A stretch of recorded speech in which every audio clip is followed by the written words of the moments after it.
Thank you.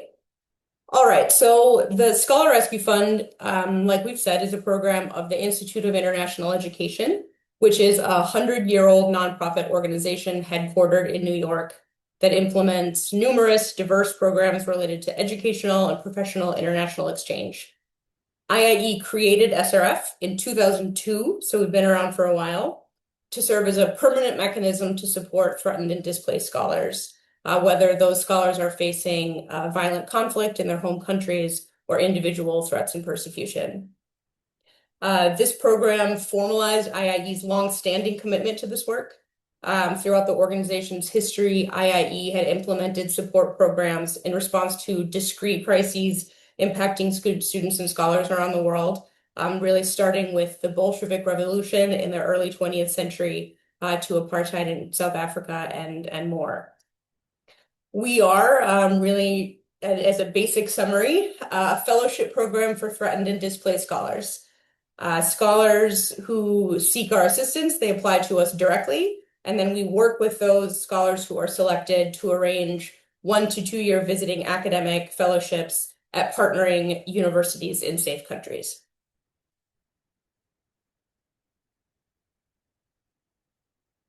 One second, organizing myself. So the term scholar, of course, can be used and defined differently in different contexts. But at SRF, the typical SRF scholar is a professor or a professional researcher who already holds a PhD and has experience working in academia or at perhaps a research institution. We do also support a limited number of public intellectuals who may not come from a traditional academic background, but can still make significant contributions in an academic setting. I'm on the wrong slide. I'm on the wrong slide. There it is. Still on this one. Most successful SRF applicants have a record of published research and often teaching experience. Though we do look at those criteria in the context of an applicant's home country and their individual background, including possibly barriers they may have faced in achieving traditional academic benchmarks. In terms of the threats they're facing in their home countries, most successful applicants fall into one of two broad categories. They're either fleeing a conflict in their home country or facing individual targeting for their teaching or their research, for activism, identity, or other individual factors. And those threats may manifest in different ways, including direct threats to their lives or physical security, or the threat of arrest, or even blacklisting from academic work in their home country.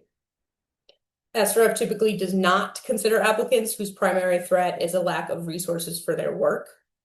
The SRF Selection Committee makes all selection decisions and meets 4 times a year. I'd say each year it varies, but SRF selects anywhere from 50 to 75 new SRF fellows. The program does not support students, and that includes PhD candidates. And unfortunately, the demand is very high, and currently we only can support about 10% of the scholars who apply to the program, which is a lower percentage than we would like. And when a scholar is selected for SRF support, we work with them to arrange a year-long visiting appointment at a partnering host institution, which is often a university, but may not be. It could be another type of institution of higher learning, such as a research institute, or even could possibly be a museum. The fellowship package from SRF includes a $30,000 grant that supports a year-long position.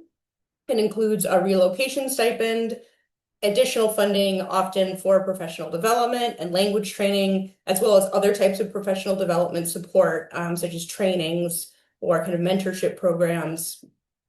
And importantly, really consistent, dedicated support from the SRF team and, of course, from the host institutions that are serving as hosts to the SRF fellows.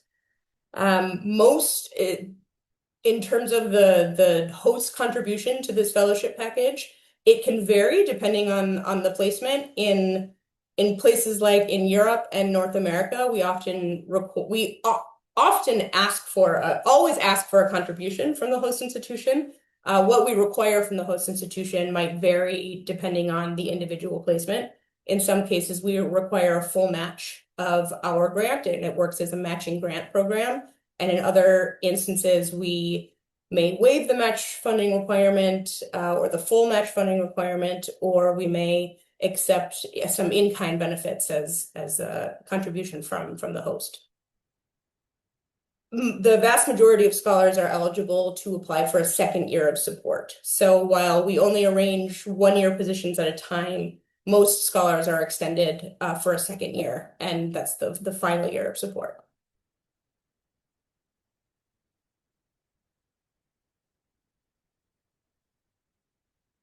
In our 24-year history, SRF has offered this support to nearly 1,200 individual scholars who come from 62 different countries. And we've partnered with more than 500 different institutions in 60 countries to make that possible. I think in the last year, 3 countries have joined our list of host countries, including, I believe, Bangladesh, Bulgaria, and Rwanda are our newest host countries.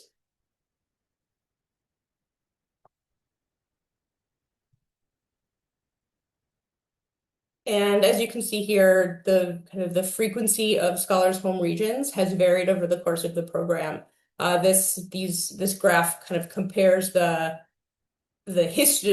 statistics for the history of the program in terms of where scholars have come from with last year in 2025. And as you can imagine, these changing dynamics reflect changing geopolitical realities and the places that we're receiving applications from. Significantly, more than half of the scholars in our program's history have come from the MENA region, though this proportion is admittedly somewhat skewed by a very large number of scholars we supported from Iraq. From 2007 to 2014, SRF ran a special initiative to support professors in Iraq alongside our global program. And we ultimately supported more than 300 Iraqi professors under that program, many of whom also undertook their fellowships in the MENA region.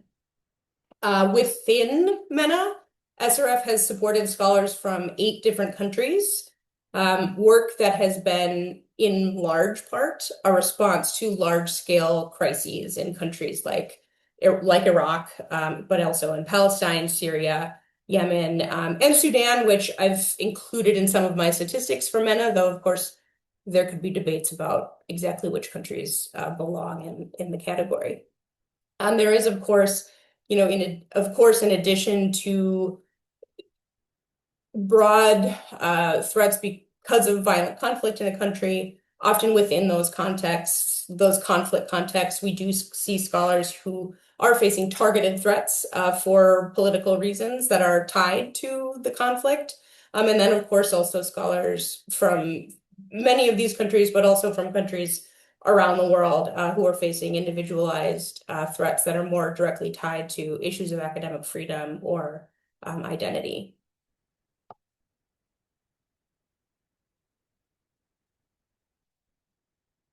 Those crises that I'm talking about, of course, are not unique to MENA. And over the last decade, a significant portion of SRF applicants have come to us as a result of large-scale conflict or attacks on higher education. And I'll just move through this quickly. Oh, could you not see? Oh, I didn't know that my slide did this. With it, it's like populating, but I didn't know it was going to do that. 1 second, sorry. Here we go. Now we have all the lines. There they are.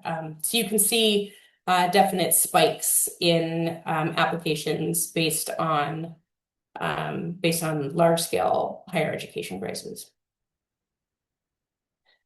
So I think this brings me to kind of what I think is the most important piece of this presentation, which is SRF's host institutions.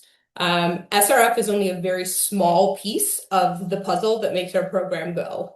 And the program would not exist without the sustained and dedicated efforts of the host institutions that welcome SRF fellows.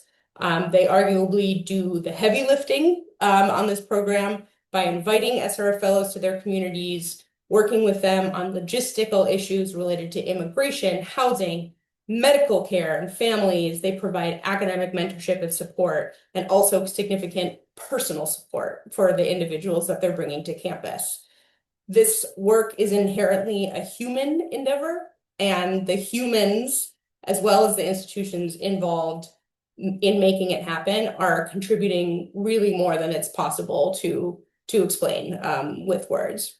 But so here's a regional breakdown again of our program's history versus what's happening right now. So again, we've worked with something like 535 host institutions in, I believe it was 60 countries. And as you can see, you know, the US and Canada has always been a big part of our work, though currently we're going to see those numbers go down given current immigration restrictions to the United States. Europe comes in there, you know, steadily at about a third of our work. And MENA has played a huge role in hosting SRF scholars throughout the history of the program and today. In the regions that are, one of the things that SRF is really most proud of in our program is our ability to work all over the world. And something that we aim to do with a lot of our fellows when, you know, in partnership with them is to arrange fellowship placements in their home regions. And so we do this in many different regions. For example, you know, scholars from Nicaragua hosted in Mexico, scholars from Ukraine hosted throughout Eastern and Central Europe. Thailand has served as host to scholars from Myanmar. Scholars from Cameroon are continuing their work in Kenya and South Africa and Ghana and Sierra Leone. But then really in the MENA region, like I said, this has been a huge piece of our work. And just for example, scholars from Yemen of which we have supported many in the last several years, have undertaken fellowships in Jordan, Iraqi Kurdistan, and in Egypt. Many Yemeni scholars in Egypt. Sorry about that.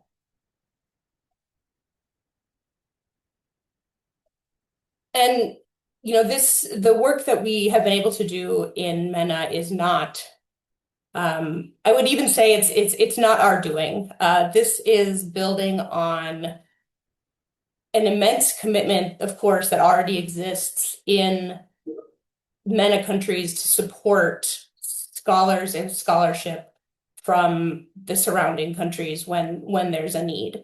And I think here, you know, we have a quote from Dr. Ahmed Dalal, who's the president of the American University in Cairo, which has served as host to several scholars from several countries, who says, "These programs are not a charity. They are mutually beneficial relationships.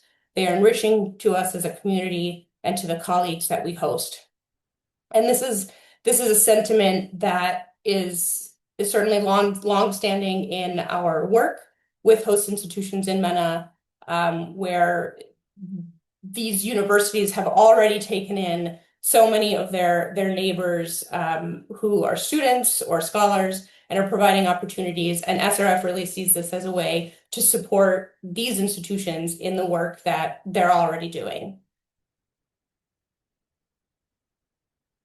Within MENA, 11 countries have hosted SRF scholars, and that's 80 institutions. I actually pulled that number today, and I didn't realize it was so high, and I was very happy to see that number. I think that's really incredible that 80 institutions in MENA have hosted scholars. Nearly 25% of all SRF fellowship placements have been in MENA, and 35% of all SRF fellows from MENA undertook fellowship placements in MENA. And that is, there are so many reasons that a scholar might choose to stay in their home region to undertake a fellowship, whether that's in MENA or elsewhere, including existing academic networks, including language, you know, language similarities, cultural similarities, ease of bringing family members. There's a number of reasons that this might happen.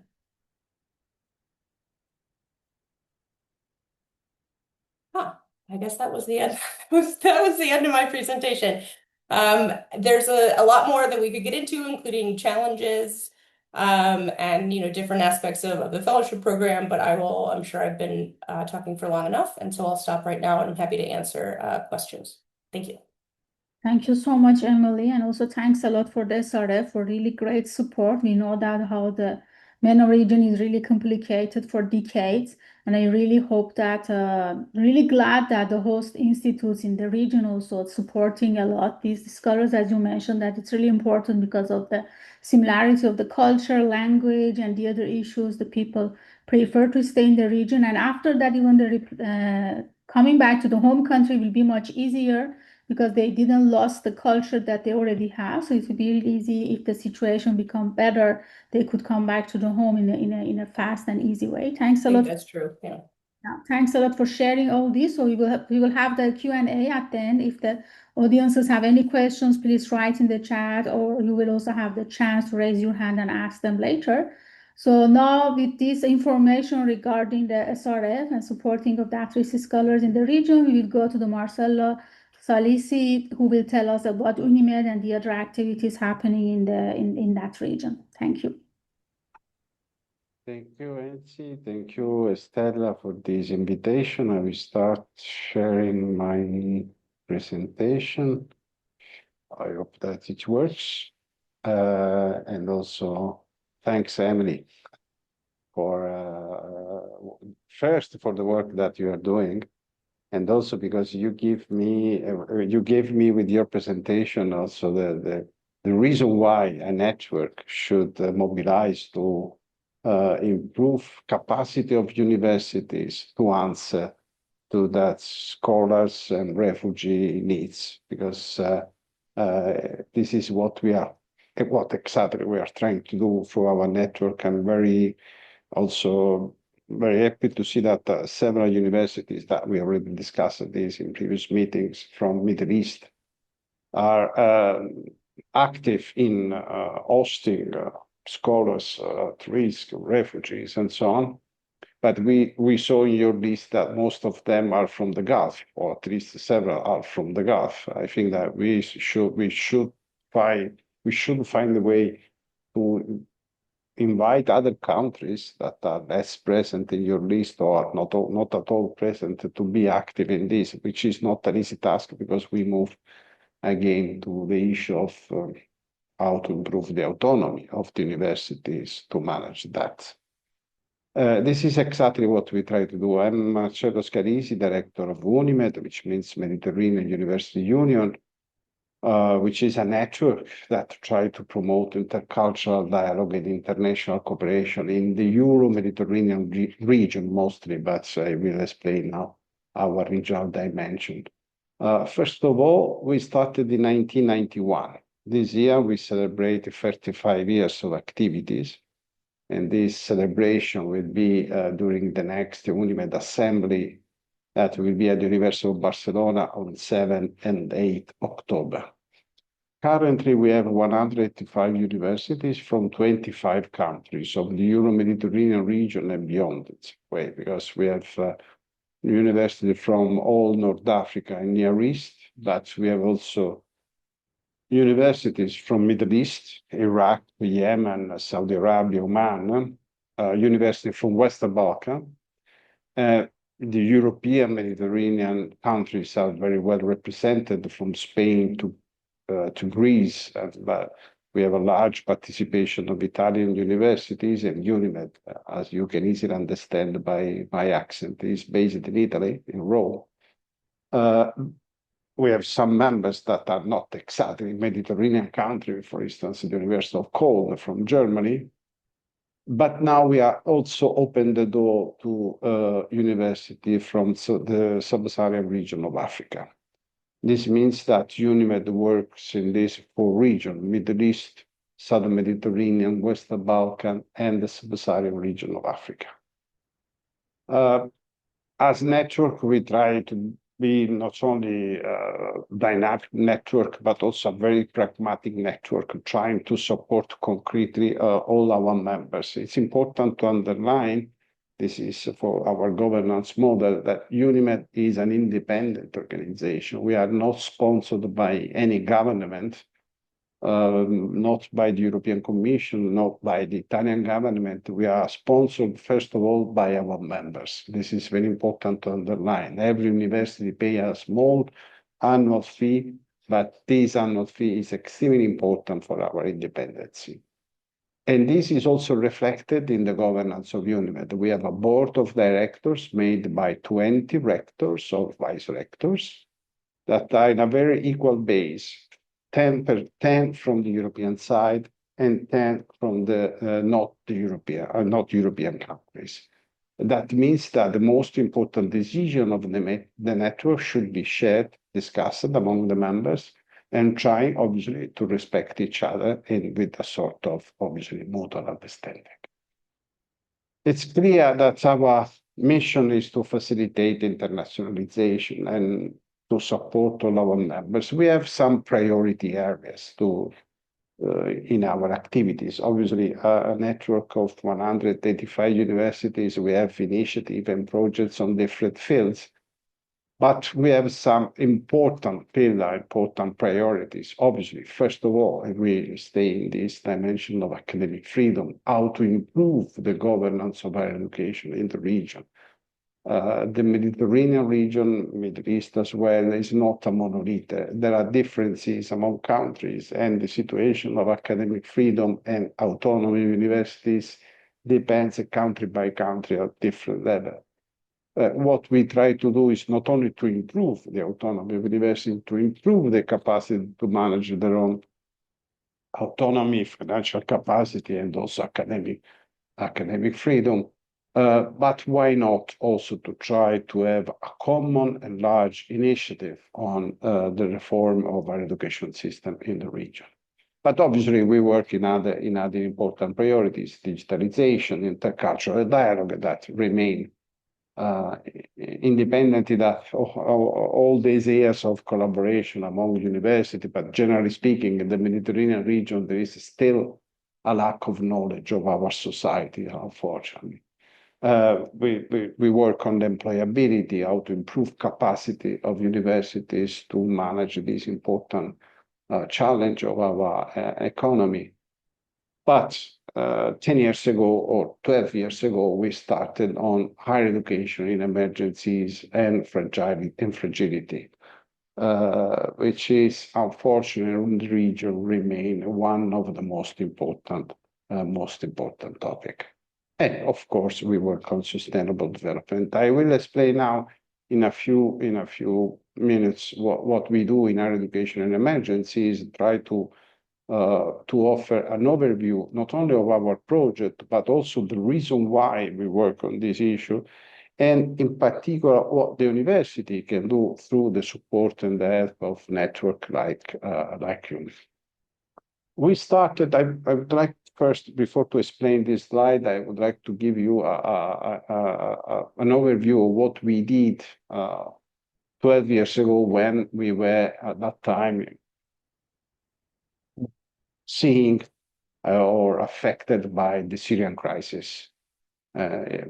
Probably you remember that at that point, the European Union was in a way collapsing because there was this issue how to welcome, how to support Syrian refugees and how to able to manage that situation. Obviously, as a university network, we don't have all the answer, but what we try to do is how to improve capacity of universities to welcome refugees in higher education.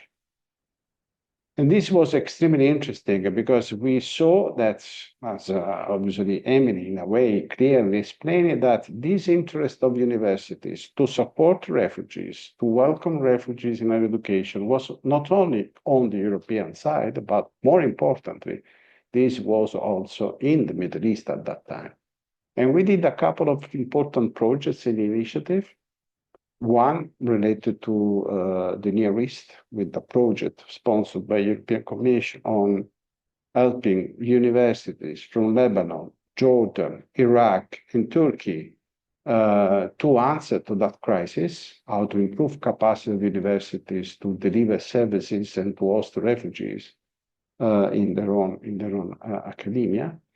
But at the same time, we did a similar initiative, a similar project on the European side, how to help European universities to build a sort of rescue unit inside universities to be able to react fast and easily to that crisis with all the problems, bureaucratic problems, academic problems that this crisis take with them.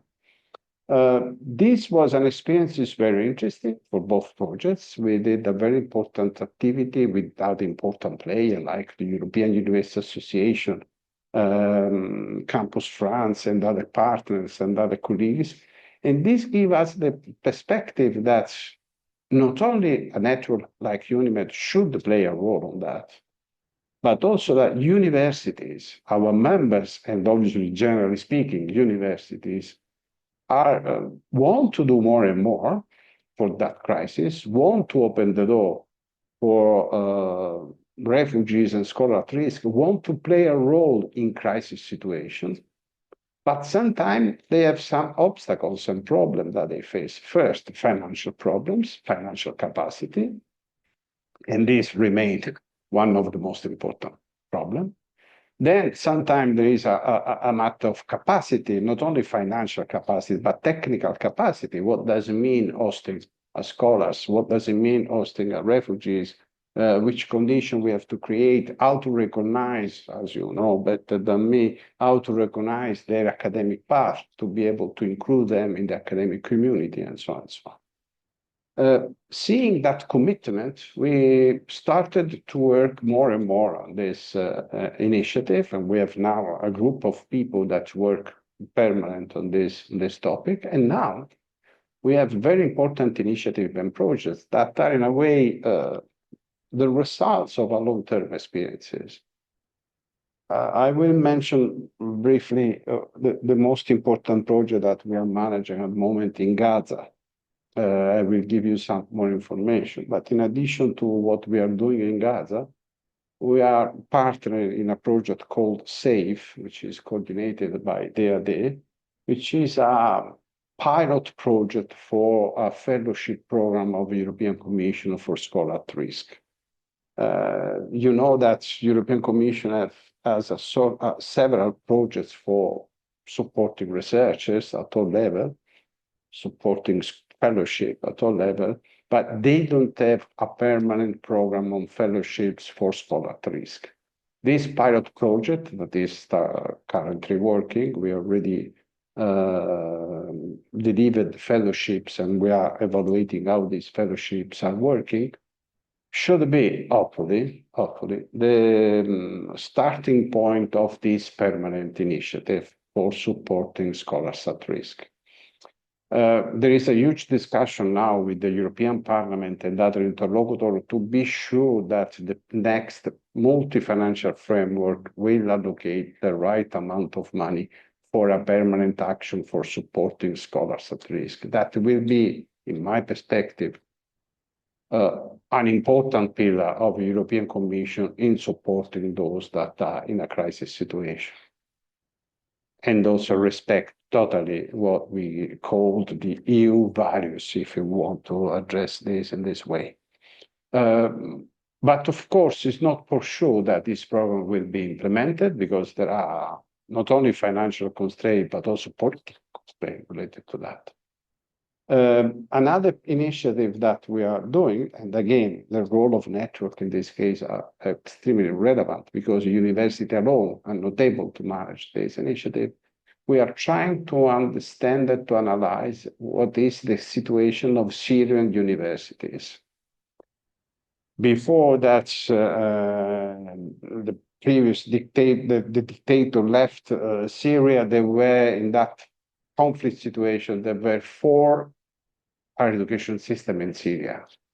Now, with this new government, the main idea is how to support the higher education system to rebuild and to reharmonize the Syrian education system, and also how to reinforce the connection of Syrian universities with the civil society organization. It's an important, I think, an important milestone for rebuilding the country, generally speaking. I think that we have to start first with rebuilding the education system.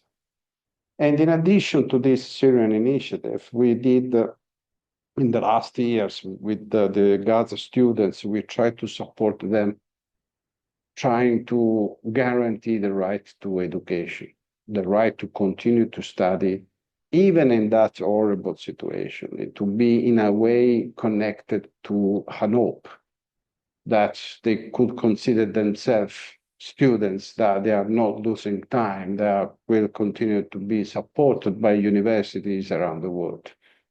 When we asked universities if they were able and interested to offer online courses for Gaza students, we received more than 200 answers from universities from all over the world, from Japan to Chile.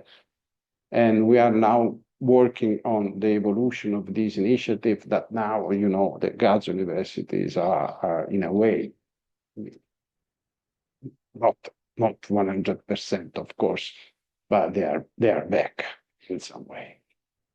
What we are doing in Gaza in particular, and then I will try to conclude with some comment to the main topic of the session. But what we are doing in Gaza, again, this is clearly explained in a way the role of a network of UNIMED, like UNIMED. When the Gaza war started, as you know, university has been destroyed. And then we asked ourselves what we can do to support university students and researchers in Gaza. And we started pushing the international player, first of all, European Commission, but also many other players, to, again, to offer something, but in a way to maintain their attention on this important topic, how to guarantee that students will continue to study, that researchers will be able, when the war will finish, to start immediately again, that university will be able to continue their activity in a way or another. Thanks to this important pressure, and also thanks to the work that we did on the field with our colleagues and with the Palestinian Authority, with the Palestinian University in West Bank, but obviously with the Palestinian University in Gaza, the European Commission recognized that efforts and gave us the opportunity to launch a new project that started beginning of January. We are just in the preliminary phase, which is another pilot project with the idea to rebuild the research career of the Gaza researchers. We are currently mapping the researchers, where they are, what they are doing, what are their research needs. Then we have some funds that will be assigned to 75 researchers, which is a small sample of researchers in Gaza. We know that probably is around the 10% of postdoc researcher. And we have some funds, obviously, thanks to the European Commission, it's not a fellowship program, unfortunately, but it's some money available for trying to help them to rebuild their career. And we will involve as well, of course, supervisor that will help in a sort of career guidance activity that will support those researchers to reconnect themselves to the research environment. This pilot is just for 18 months, but the European Commission is ready, based on the results of this project, to launch another important and larger initiative, again, to try to rebuild the connection of those researchers with the research environment, but at the same time, to try to support Gaza institutions and Gaza universities, leader by leader, to rebuild their own capacity. The message that I would like to pass independently by projects is that sometimes universities alone want to do something, but they don't have the institutional capacity, the financial capacity, but in some cases also the technical capacity to manage initiative. The role of networks is exactly this, to try to collect all this capacity, to try to collect all this volunteer to support crisis situation, and to build, obviously, through advocacy activity, through fundraising, through conferences, meetings, and so on, to try to keep the attention of the academic community and also of all the interlocutors related to this topic on the right of education. And if in case to support those researchers researchers and students that are living not only in crisis situation, but again, not in a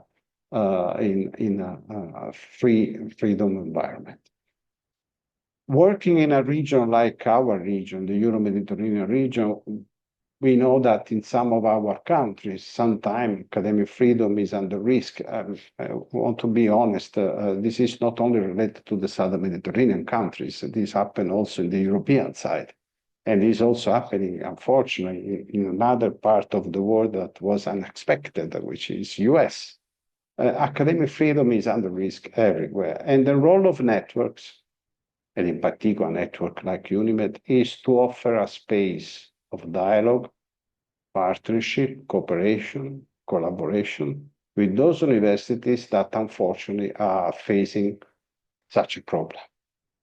UNIMED is a unique place, an independent network, an independent organization where those universities can find the opportunity to share ideas and to try little by little with the means available, with the activity that is possible to manage, to improve the sector and to offer a new dynamics. Seeing, imagining that university can play a role in crisis situation, again, as a space of dialogue. And just for you to give another small example, we work to support institutions, to support universities, but recently we start also to opening the door for students' activities and students' events. This is another important milestone to open the door for little by little important changes in students' participation in the academic life, which in some of our country, unfortunately, is very, very weak. Thank you very much for your attention, and I'm here for if you have any question or request of clarification. Thank you very much, Marcello. And it was really hopeful that you shared some of the activities that looks really, challenging to really face, because we know that helping the at-risk scholars is really a big challenge in general. And imagine the situation like Gaza, that even the scholars, if they cannot be evacuated and they're really trapped in a region, how it could, and also they are completely displaced there without having the places to live, how it's really challenging to continue the education there and keeping the hope, because education, although it's all right, but most of the time it really gives you a hope to continue your life as a student, even as a scholar, to realize that you are not left behind, and there are some organizations and networks really thinking about you. And I really hope that one of my dreams is that we put the protocols that during the conflicts, including war, the universities and educational centers never be attacked, because we are destroying, the future of the generations that they could be benefit from these educational centers.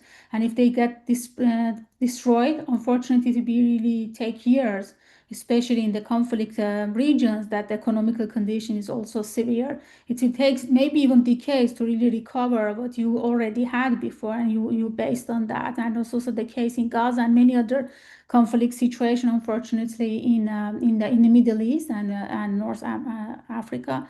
And the other main challenging is that when we are hearing about all these scholarship devoted for supporting at-risk scholars worldwide, many of them, they are coming from West, from Europe and from North America. And unfortunately, there is no such kind of initiative that the host universities in the region, that they're affected by that. They really value the issue that they should also funding these scholars, and we should not really wait for the other initiatives starting from West and asking really always the help from them. That unfortunately most of the times looks like a charity that you are giving for the scholars, and we should really remove such kind of the feeling that when we are supporting these scholars, it looks like a charity for them. So thanks a lot for all your information. We open the floor for the questions from the audiences. If there is any, please share them in chat or raise your hand, and you will have a chance to ask your questions. Yeah, Jonathan, please.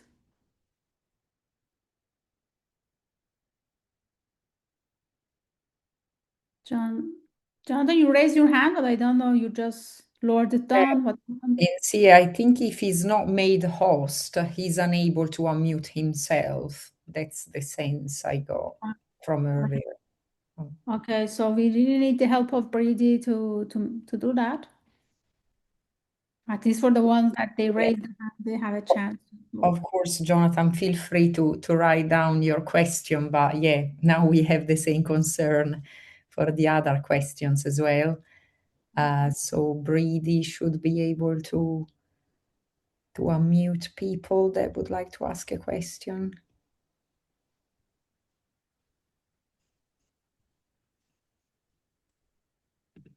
I was trying to check if we can do it ourselves and see. But before Jonathan, having the way to see how did he, yeah, I mean, asking the question, I just want to follow up some of the questions that I have in mind. Also, please, Stella, feel free also to answer them, to also ask your questions as well. I'm just wondering that in the case of the MENA region, we have these conflicts in that region for decades, and sometimes it stops, it continues, and starts a new one. And I was always thinking that is there really any, based initiative to really realize that these scholars could be supported? Because one of the challenges of these people in this region is that many challenges, two of them that I can also mention, that is that many of them, they didn't had a chance to continue their education in Western countries, and sometimes even when they are gonna have applying for the scholarship supporting them, their education really underestimated, and it's not really valued as the degrees that you get from the Western universities. And that for that reason they don't even have the network, because for most of these scholarships you really need to find a host institute to support you, and many of them, they don't have this kind of the network. So if you cannot find a host institute, even you have a scholarship, it will be a big challenge. And the other issue that they always face is the visa challenges, because the people coming from these regions, their passport is not really valued. And even when they get a scholarship and the host institute and everything works well from that side, getting visas for going to the host university and host country could take months and months in that conflict situation. And I'm just wondering that, is there any such kind of the support? Because at least we know that in similarity of the situation that we had for Ukrainians, it was much simpler for them to really get the visas. Even many universities, especially European Commission, they made specific a scholarship for Ukrainian scientists. That was really an order of the €1 million to support them, that we never had such kind of the support for any conflicts and support of at-risk scholars. And I'm just wondering that who could be the voice of these scholars from these regions, that the conflict is there for decades, and it seems that it's becoming an increase instead of decreasing. So how it could be? So do you have any idea and thoughts about that? More general initiatives, more support, more awareness about the issue. Emily, Marcello? Yeah, I wrote down some of your specific points in this also, and one part of my response here to what you've raised, and Sia will also address Serena's question in the chat, I think, about growing immigration restrictions in the United States. Excuse me if I miss anything in there, but just to go back to kind of where you started, certainly, on that question of academic qualifications and scholars with different backgrounds who have completed their educations and have been working in different contexts and maybe not a Western context. For us, that's a huge part. Considering those things is a huge part of our assessment process. And because we can work all over the world and we can work with universities for whom maybe those backgrounds are much more recognizable, we're not tied to kind of just considering I don't want to say best, because I think that's not the right term, but like the best scholarship from the best Western universities. That's not really what we're looking for. There's so much more context than that, depending on where somebody is coming from and the opportunities that they've had access to, or or just their choices that they've made.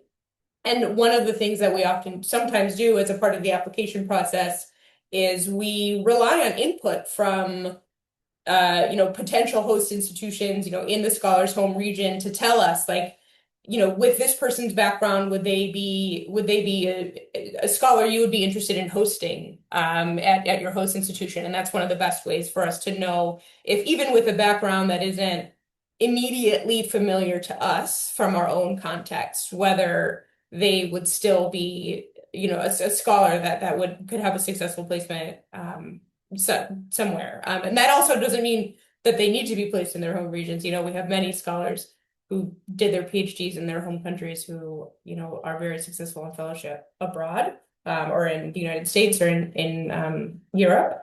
But also, the structure of our program, of the SRF program, is different than a lot of the newer Europe-based programs where, for example, like the Philip Schwartz Initiative, like the PAUSE program, like the SAFE program, where a scholar has to identify a host institution, though there are often, I know for the SAFE program, of course, there's a matching assistance, but a scholar has to identify a host institution and the host institution applies to the program. And at SRF, we do it the other way. Scholars apply independently, and if they're selected, we go out in the world and we help them find a host institution. And sometimes that's through their own academic networks, and sometimes it's not. But we absolutely don't want to let those scholars who lack those networks fall through the cracks.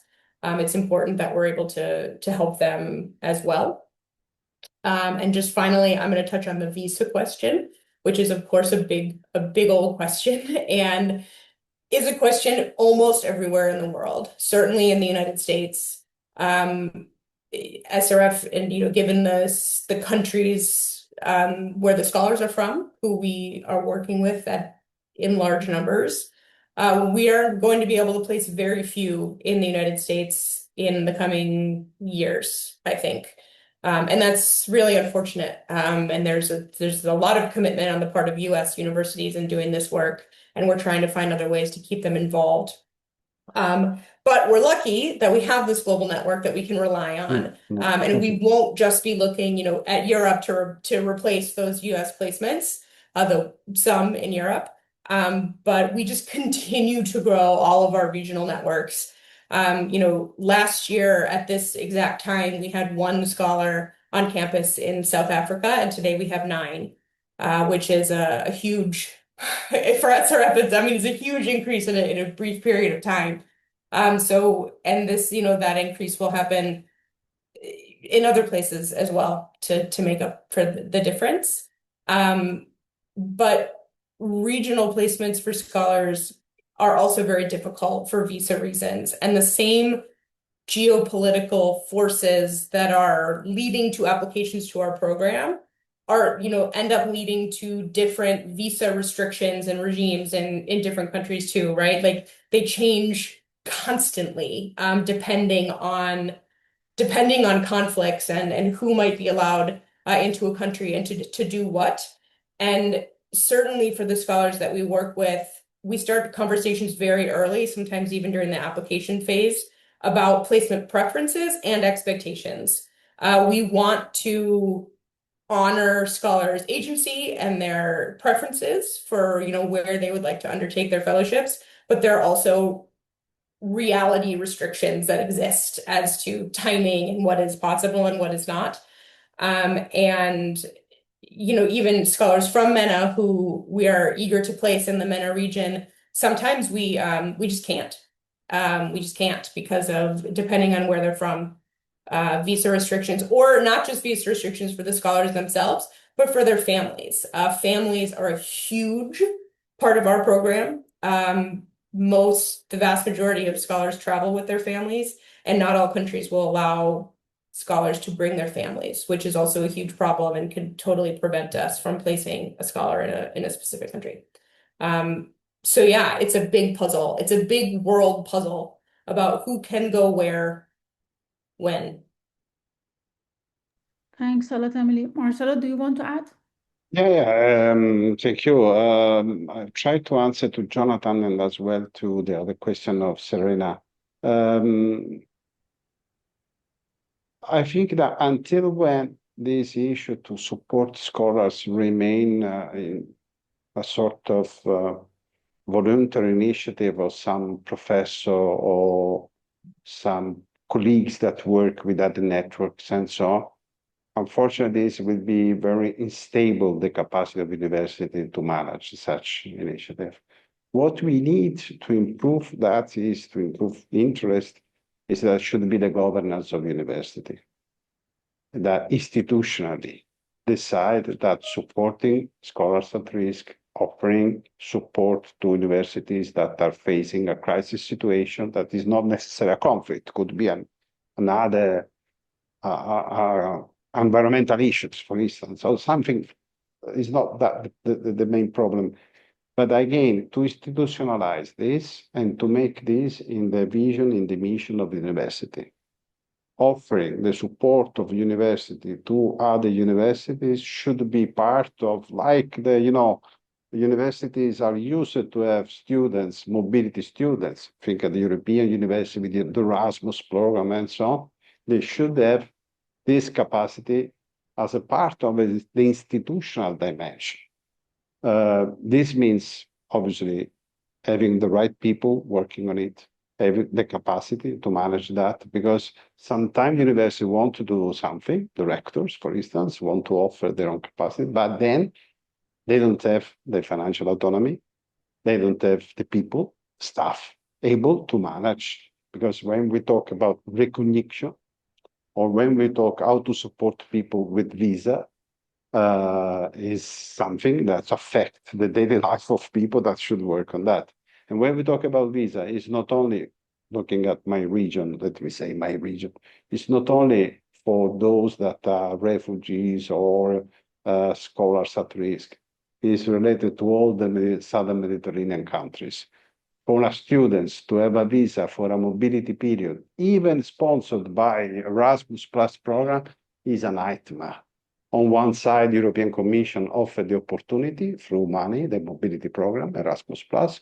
On the other side, member states are reluctant to give the visa for the students, independently by their own background. And also, there is another issue, trying to answer also another question. In particular, to Inshi commented before the Q&A. We don't have to work only thinking on fellowship program. We need also to stabilize people. Because we risk, as you said, that scholars move from a fellowship program to another. Because they are a fellowship opportunity, they go through in a university, then it's impossible to be stabilized for several reasons, and then look for another fellowship, and then move to another, and so on and so on. And we know some researchers that are not early stage research, let me say, that are doing their life in this way, which is unacceptable.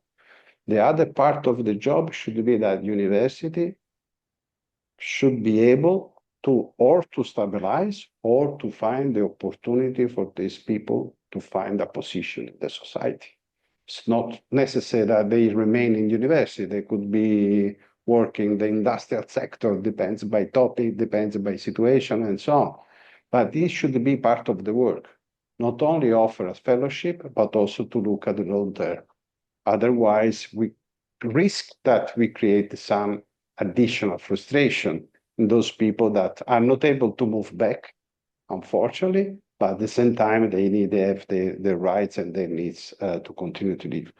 And concerning the Serena question on the right of education, the digital education. In some situations, digital education is the only way to manage crisis situation. In Gaza, I did a lesson, to say lesson is too much, because I've been invited by the Islamic University of Gaza to deliver a speech to the students, that master students on crisis management. Obviously, they are best positioned than me to explain me what does it mean crisis management, of course. But they were connected with their own mobile. They download material through WhatsApp and so on. It's a horrible situation because a low band is there, but things are moving in some way or another. things are changing. But digital education is not the answer, of course. We can use it in a crisis situation, but we don't have to separate digital education to physical education. We have to use both, obviously, where it's possible. But in some situations, it's the only way to manage things. But what we would like to do, in particular in Gaza, if the situation will be stable and safe soon, the most important thing is to rebuild the capacity of local university.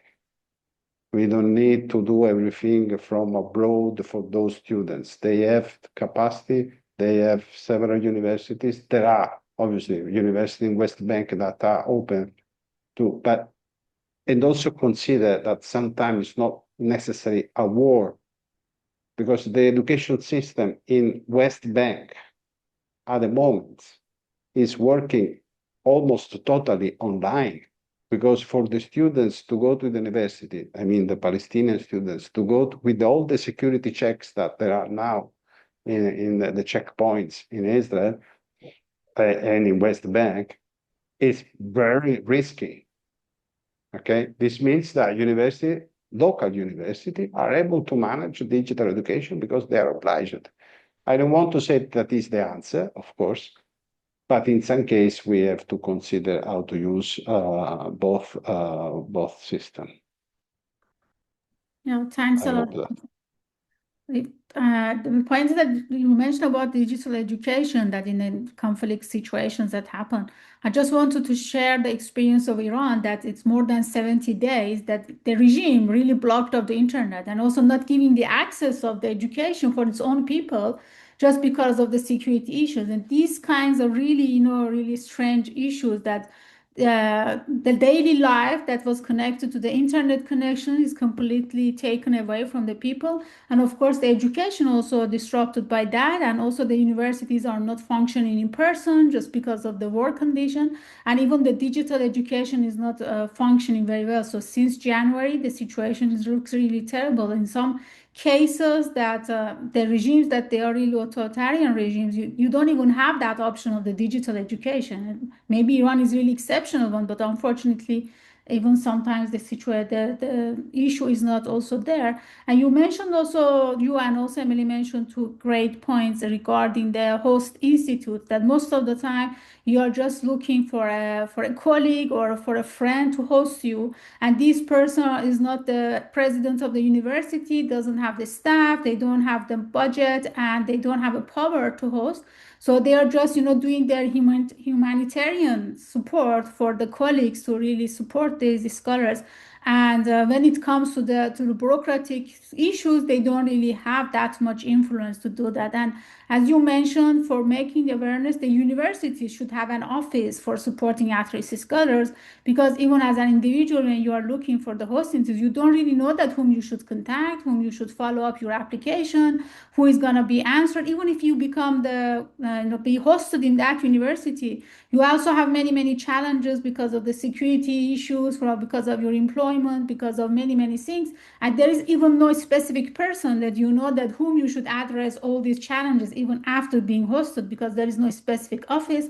There is no expert person to really understand the challenges. And also, as you mentioned, the visa process could be completely different for you as at-risk scholars. And if you have a family also, having the visa for them and settling the family in that country could be also another issue for you. So these are the things that makes really the situation complicated. But there are also some successful stories. For example, in the case of the program of the PAUS based in France, we know that the program of the PAUS is under the foreign affairs.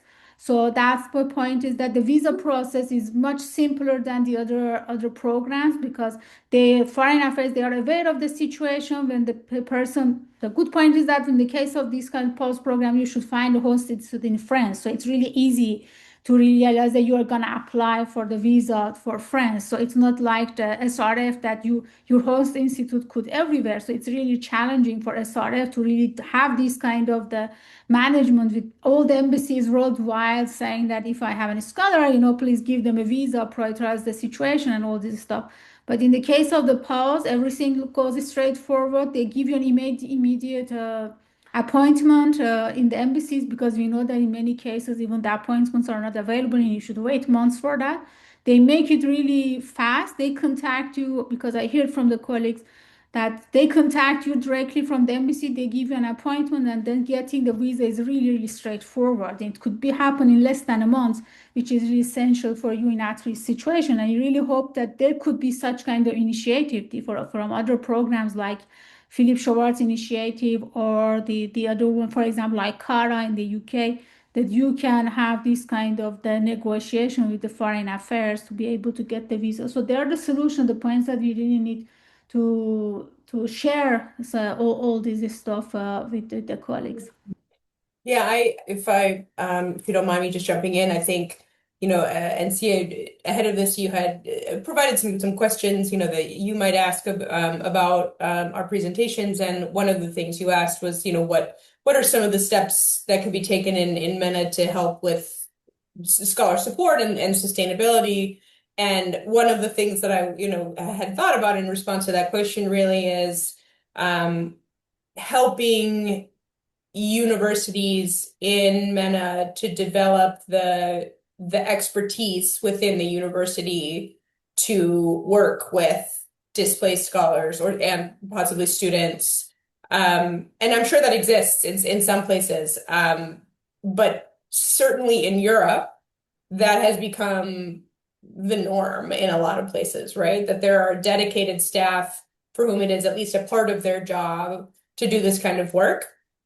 And that I don't necessarily expect every university in Jordan all of a sudden to have a staff member that works at-risk scholars, but just centralizing the conversations, especially related to bureaucracy and immigration, could be just immensely helpful. And actually, as I was just talking about this, and Marcello and I actually are always talking about ways that UNIMED and SRF can work together to help build capacity in the MENA region for this kind of work. And an interesting thing to do, Marcello, might be almost like recruiting universities who already have these structures in place to advise and help universities who would like to create them on creating those structures. That might be something to think about.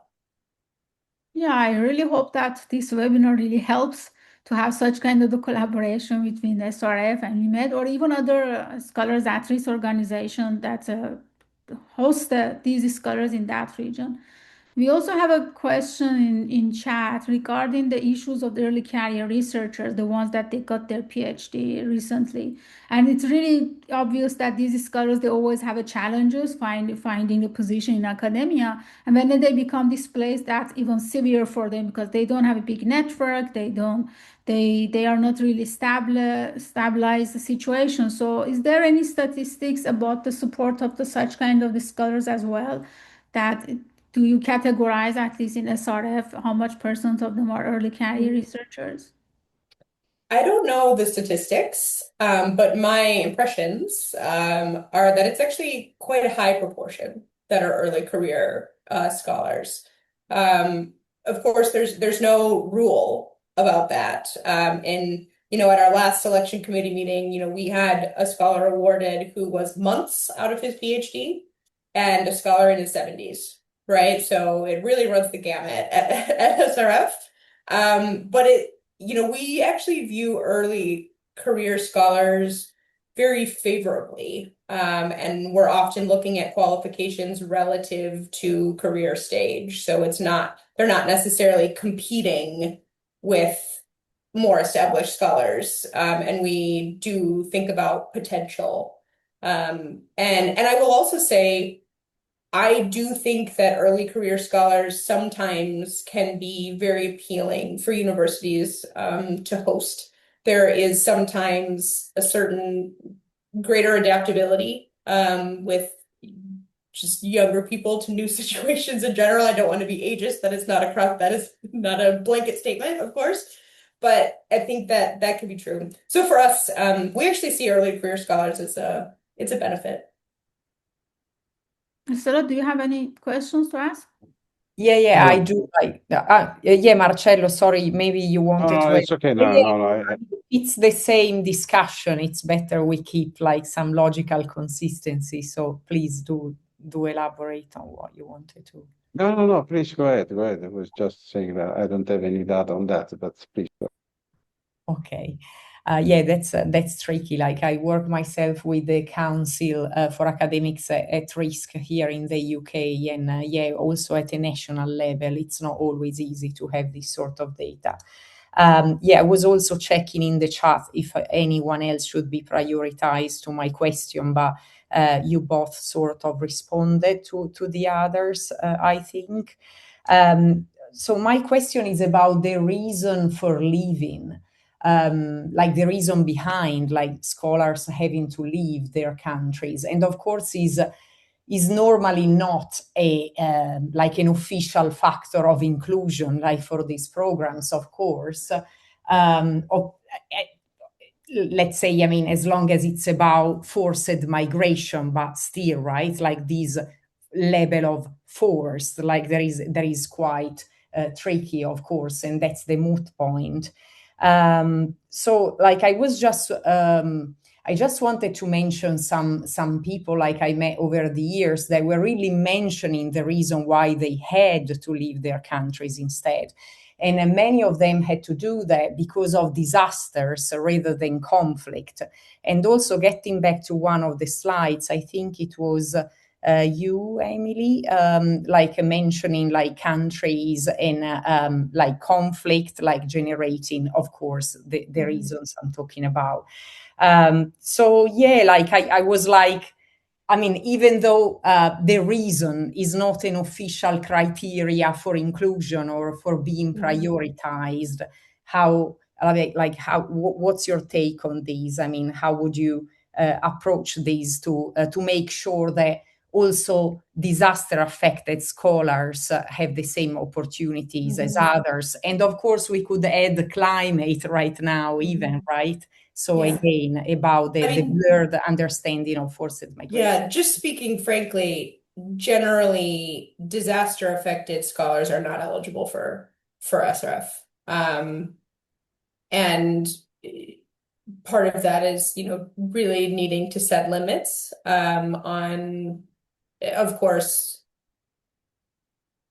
those may also be situations where a scholar does have to leave, right? It's not a want to leave. It's a have to leave.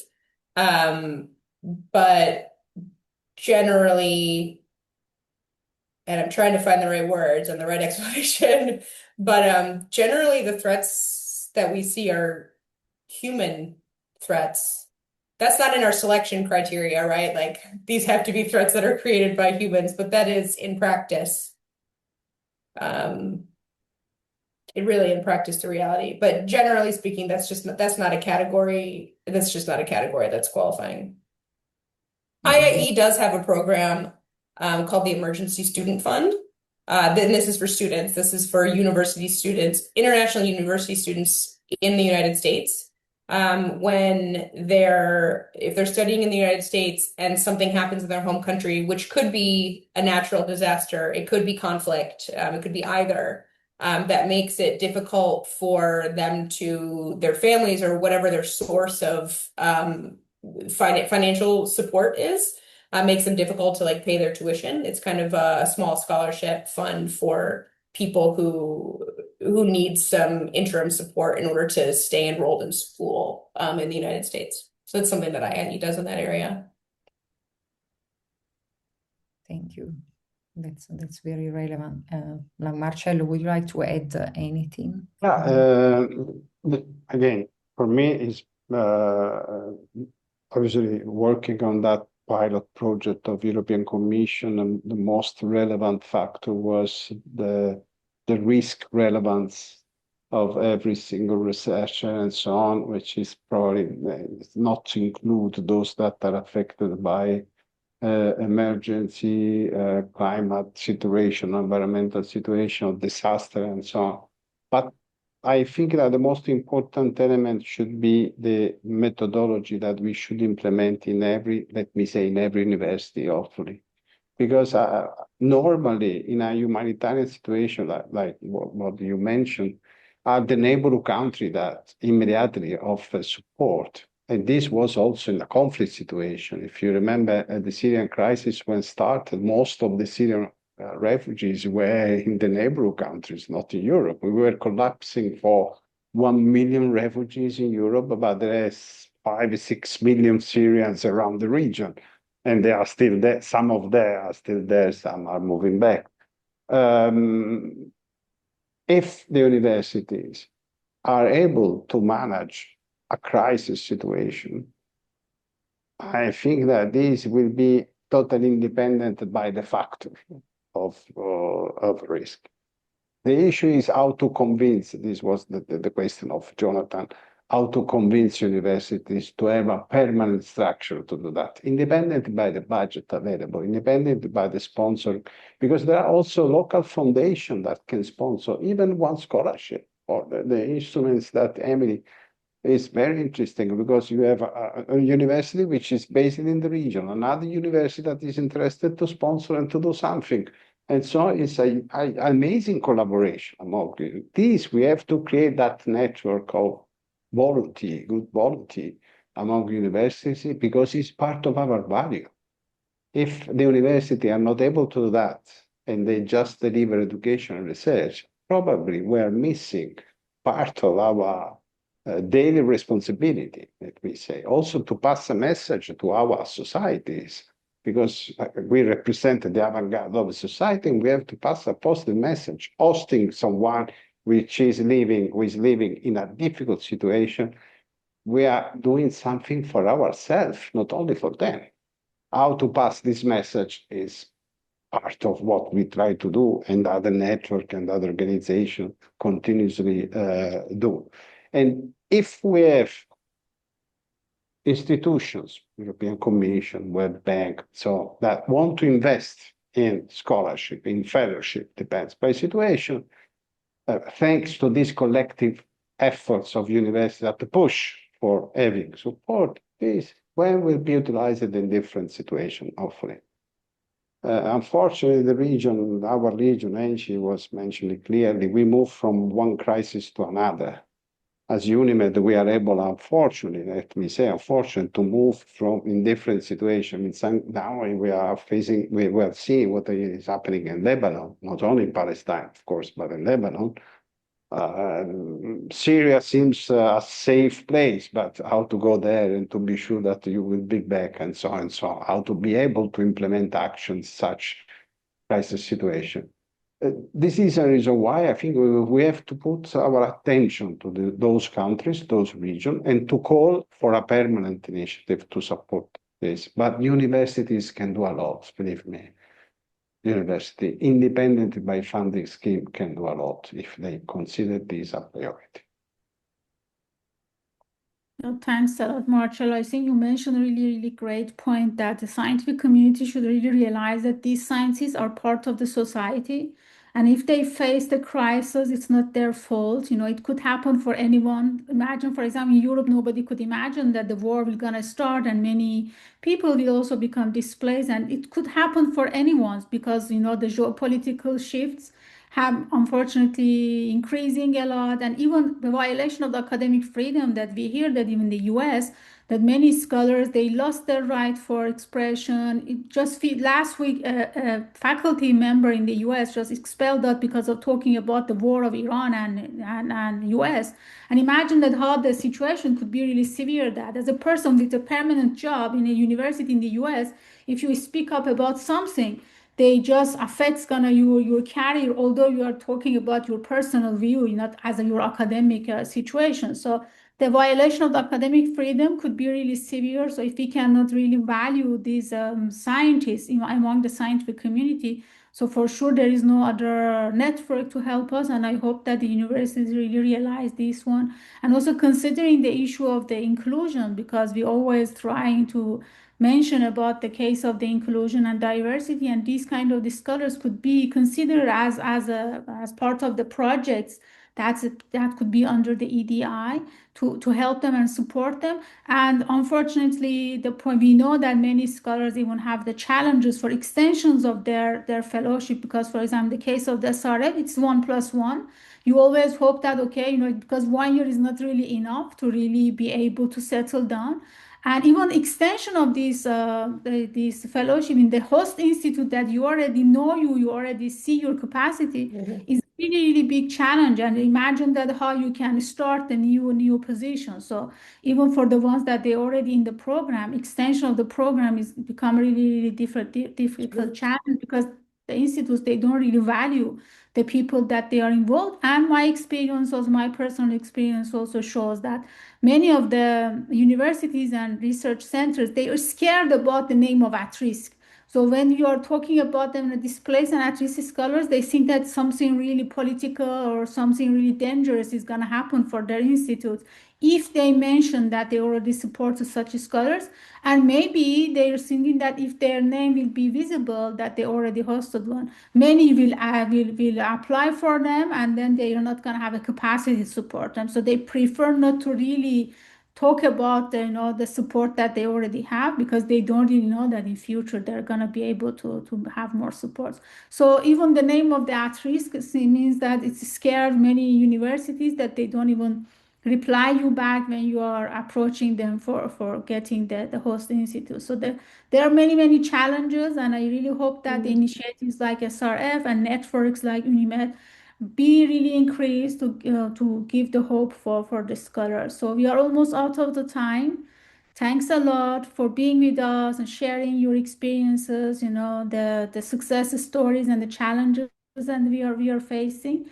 And we really hope that we could get more support and more valued situation for the scholars at risk, and also see less violation of the academic freedom worldwide. If you have any final thoughts, final messages, please feel free.